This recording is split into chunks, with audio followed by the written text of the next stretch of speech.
ब्रह्मोश्वरादिसुदुर्वः पदारविन्द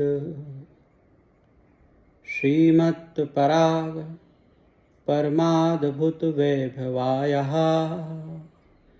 सर्वार्थसाररसवर्षि कृपाददृष्टे तस्यै नमो अस्तु वृषभानुभुवो महिमने।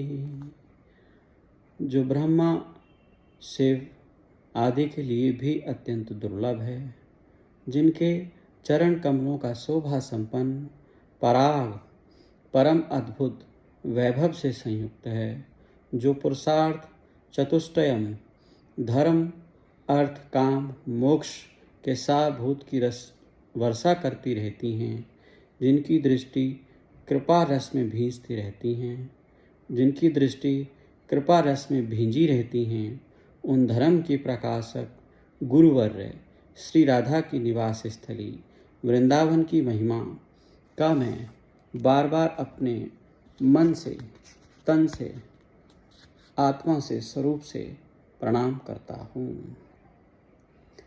आधाय मूर्धनि यदा पुरदार गोपयं काम्यं पदप्रियं गुणे रपि पिच्छमौले भावोत्सवेन भजतं रसकामधेनु त्वं राधिका चरणरेणु महं स्मरामि। उदार गोपियाँ श्री राधा किंकरिणी जी के जिससे मस्तक पर धारण करके अपने वक्षित पद श्री राधा पद दासी को प्राप्त किया है, मयूर पिच्छधारी श्री लाल जी ने भी अपने प्रिय गुणों श्री राधा चरण विलोकित होना के द्वारा अपने वांछित पद को प्राप्त किया है। हारकर भी अपने को विजयी मानना के द्वारा अपने वांछित पद को प्राप्त करके जो भाव चाव से भजने वालों के लिए रस की देने वाली कामधेनु स्वरूपा है, मैं उसी राधा चरण रेणु का स्मरण करता हूँ।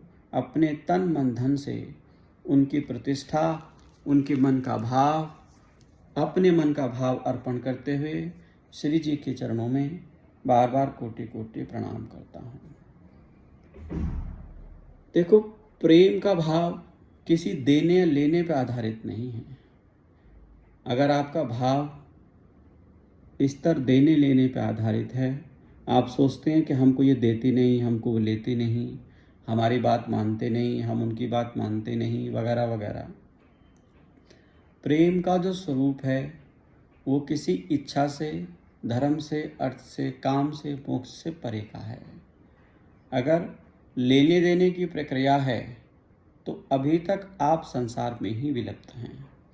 मैं समझता हूँ कि सांसारिक प्रतिक्रियाओं को पूरा करने के लिए लेने देने का माध्यम एक बहुत ही सुदृढ़ एवं मजबूरी भरा है, वो भी हम सबको निभाना ही पड़ता है। लेकिन आप सार्थकता प्रेम की अपने संबंध की तब समझिए तब आप इससे परे हो जाते हैं, और आपका जीवन चलाने के लिए, जीवन यापन करने के लिए जो आपको प्राप्त है वही पर्याप्त है की दृष्टि से आप आगे बढ़ेंगे तो आपको अपना जीवन जीने में और अपने निष्ठा को दूसरे में की निष्ठा से मिलाने में ज़्यादा कठिनाई नहीं होगी। क्योंकि जैसे हम सुर और ताल के मिलाने से एक अच्छा संगीत सुन सकते हैं, वैसे ही हम अपनी इच्छाओं को दूसरे की इच्छा में और दूसरे की इच्छा को अपने की इच्छा में मिलाने से जीवन के रास्ते पे थोड़ी सुगमता से आगे बढ़ सकते हैं।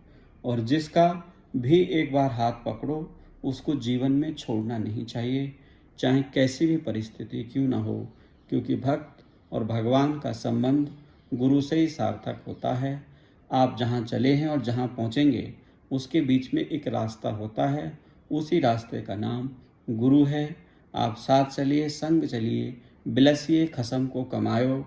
जो आपके पास धन निधि है, जो आपके पति ने आपके लिए संजो के रखा हुआ है, आपके पिता ने रखा हुआ है, आपके पूर्वजों ने रखा हुआ है, उसी को आधार मानकर आगे बढ़िए। क्योंकि अगर सब कुछ हम अपनी दृष्टि से खुद अनुभव करने निकलेंगे और तब पाएंगे तो इसके लिए तो लाखों करोड़ों जन्म भी कम पड़ जाएंगे। समय बहुत कम है। इस समय का सदुपयोग करते हुए, संतों की वाणी का आश्रय लेते हुए अपने जीवन को सार्थकता की ओर ले चलें। प्यार में सौदा नहीं, किसी ने खूब कहा है ना, प्यार में कभी सौदा नहीं हो सकता। प्यार है तो वो तो व्यापार है। व्यापार और प्यार का कोई लेना देना नहीं है। सच्ची निष्ठा और प्यार करिए। इससे भाई मुझे ज़्यादा तो मालूम नहीं, बट मैं तो जब जब जिससे प्यार करता हूँ ऐसे टूट के करता हूँ कि वही मेरे लिए सब कुछ है। फिर बाद में वो मुझे क्या देगा परिणाम स्वरूप, इसकी मैं इच्छा ज़्यादा करता नहीं। बिकॉज मेरा तो स्वरूप श्री राधा कृपा से, श्री वृंदावन की कृपा दृष्टि से ज़्यादा कुछ नहीं। तो जैसे एक डूबते हुए को तिनका मिल जाता है, वैसे ही एक डूबते हुए को तिनके के सहारे से पार उतरने में जो सहायता मिलती है, श्री गुरु कृपा से, श्री वृंदावन धाम कृपा से, श्री रासेश्वरी की कृपा से इतना हो चला है कि जिसको चाहो टूट कर चाहो, यही मेरी तासीर है।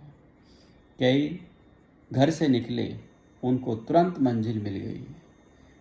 कई घर से निकले उनको तुरंत मंजिल मिल गई। एक मैं हूँ जो हमेशा सफ़र ही करता रहा।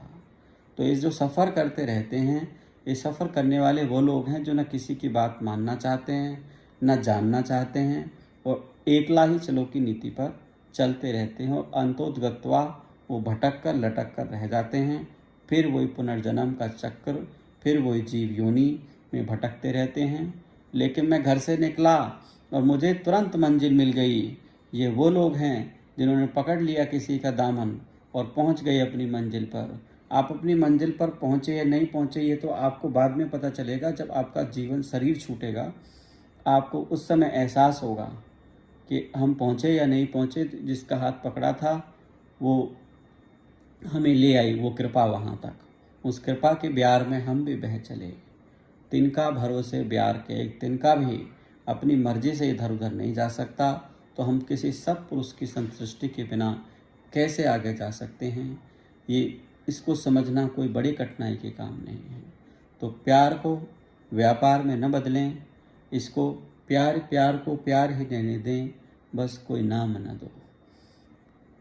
ये भाव रखते हुए, श्री चरणों में प्रणाम करते हुए हम आगे बढ़ते हैं और श्री जी की कृपा से एक दूसरे से परस्पर प्रेम करते हुए जीवन को सार्थक बनाते हैं। भज गोविंदम, भज गोविंदम, भज गोविंदम।